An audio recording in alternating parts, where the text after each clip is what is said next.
Hey everyone, it's Kate. Happy Sunday. How are you? I'm doing really well. I'm hiding out in the basement. I have a few hours off from the boys for the first time. So I'm trying to recharge my engines and get ready for the week. I haven't done a video for a while. Just been busy. And I wanted to talk today about the reasons why I advocate. I think a lot of people wonder, honestly. I'm going to speak really frankly. I seem to kind of always be fighting for something on this autism journey. And I'll read comments from people and they'll say, I've never had a fight in my life and I have a child that's disabled. What are you always fighting about? Or I'll have someone say, why are you fighting so hard for this piece of durable medical equipment or whatever when you clearly have the means to buy it?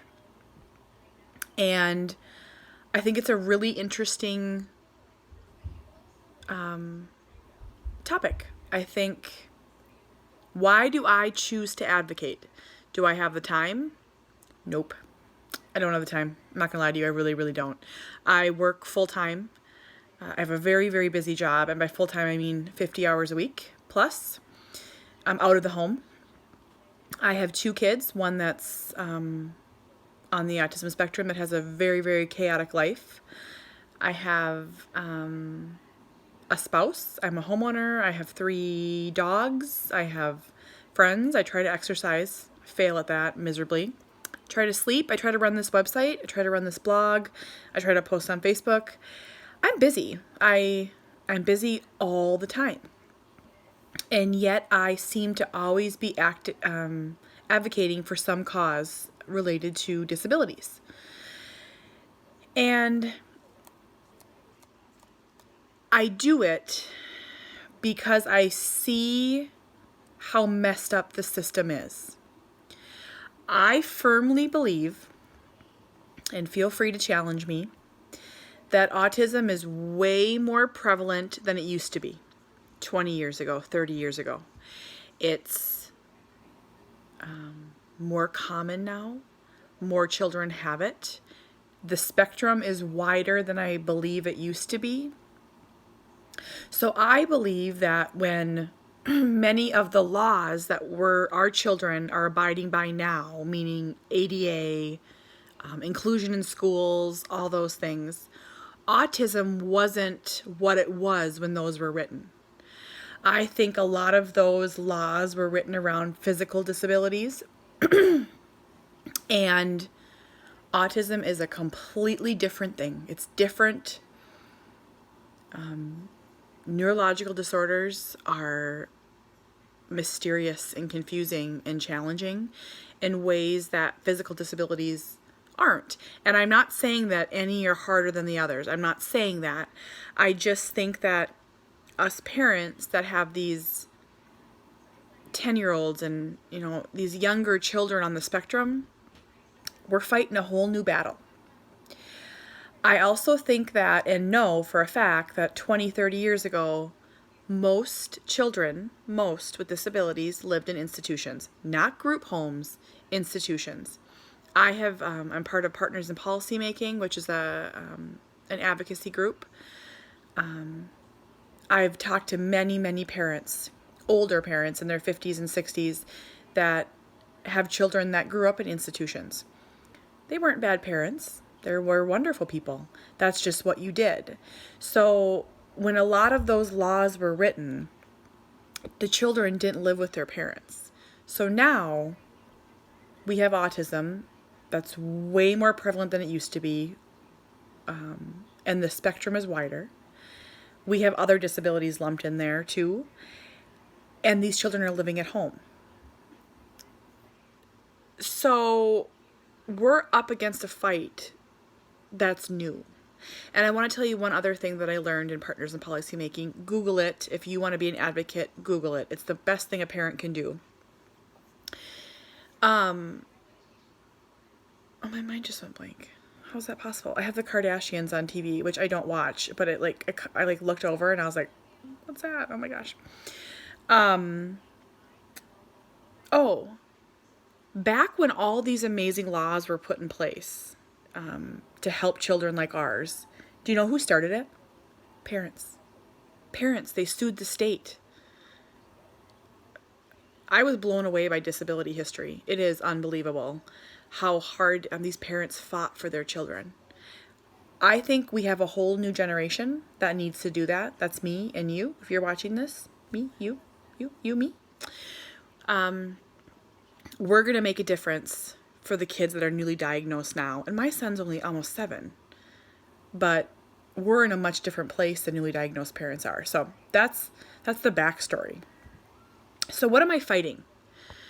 I am fighting some fights bigger than others. I am fighting the insurance companies, health insurance companies that won't cover autism-related services, that will give kids 15 minutes of speech a week, that won't cover speech devices because they don't see the importance. They won't cover durable medical equipment. They won't cover ABA. They won't cover medical transportation or diapers. All these things that are new because this stuff wasn't needed like it is now years ago. Health insurance companies don't want to pay for it. They don't think they should have to. They think the schools should provide the therapy. Well, I have a son that's severe on the spectrum. Schools wasn't cutting it.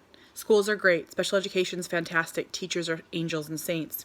But when you have a kid where it's not working, where do you turn? I think that needs to change. I think if we want to, parents need to band together. We need to start making some noise and say, you need to see these kids. And these are medical needs. They're not educational needs. They're medical. That's my first fight.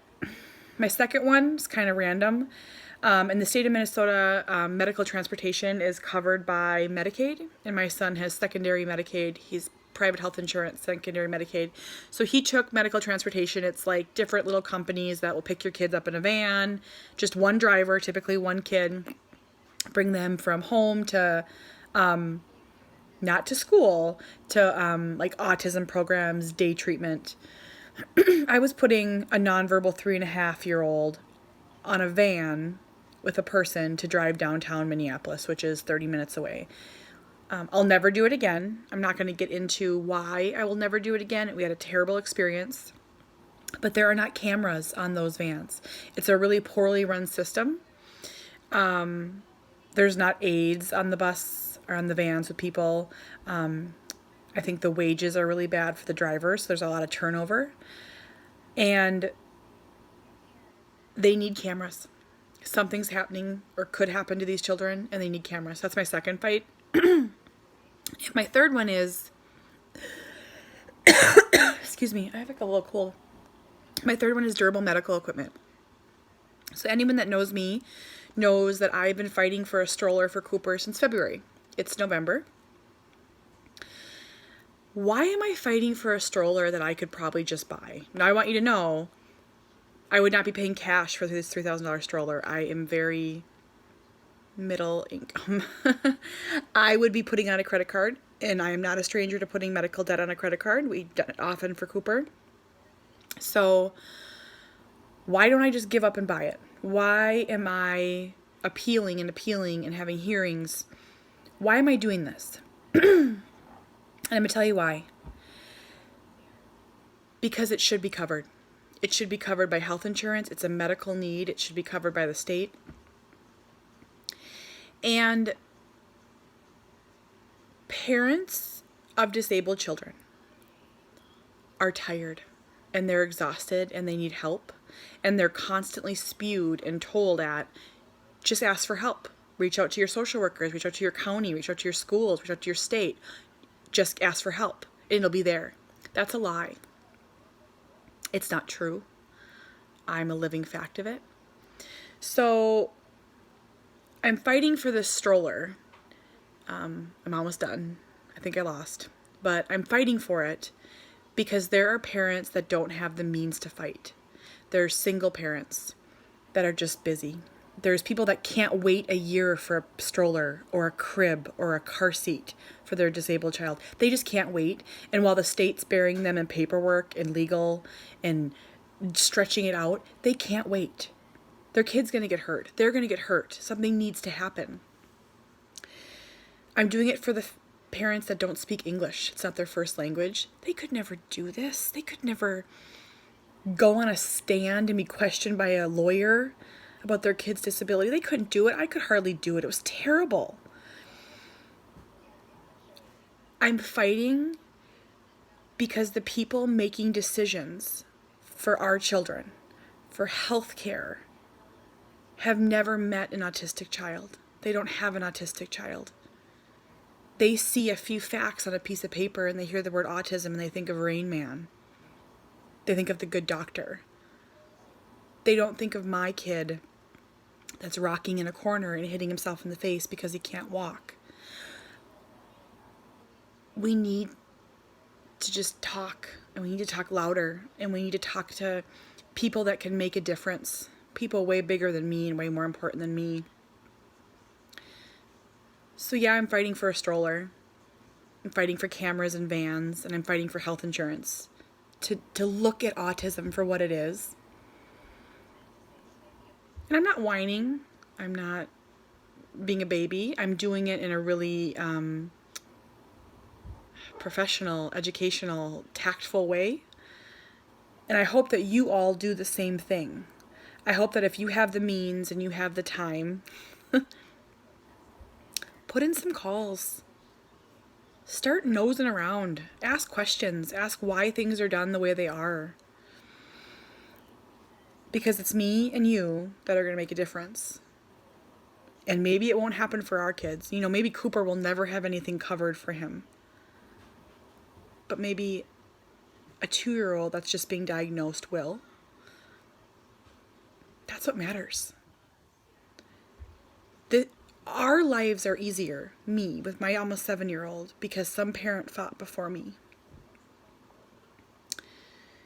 That's my video.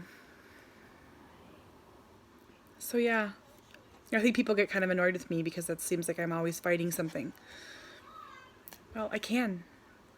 I'm able to. Cooper deserves more. Your kids deserve more. We deserve more. We deserve to be part of the community. We deserve inclusion. We deserve more. That's my video. Have a good night, everyone. I'm going to relax. I will talk to you tomorrow. Bye.